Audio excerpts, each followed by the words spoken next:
تو ہمیں یہاں سے یہ بھی درس ملتا ہے کہ جب ہم کسی مقام کو پا لیں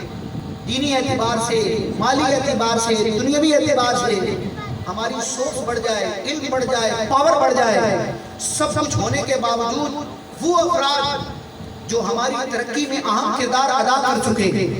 خواہ ہمارے والدین ہوں، ہمارے بڑے بھائی ہوں، ہمارے استاد ہوں، ہمارے پیر ہوں، یا ہمیں ایک اچھا مشورہ دینے والے ہمارے مخلص دوست ہوں،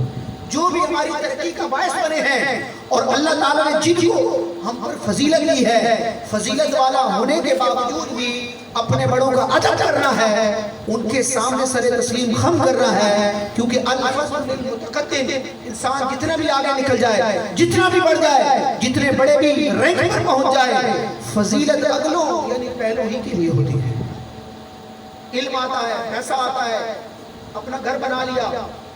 اپنی گاڑی آ گئی، وہ باپ جس نے پیدا کیا اور قربانیاں دے کر اپنی خواہشات کو مار کر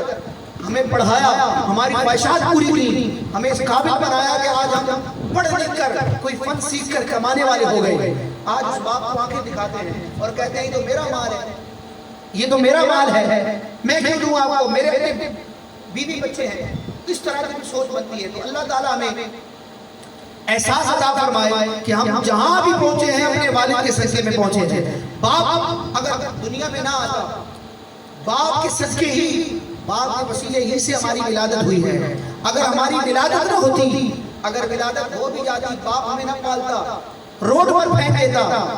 تو ہم پرورش کیسے پاتے؟ اگر روٹی کھلا بھی دیتا، اگر وہ اچھی تعلیم نہ دلواتا، ہمیں فن نہ سکھاتا،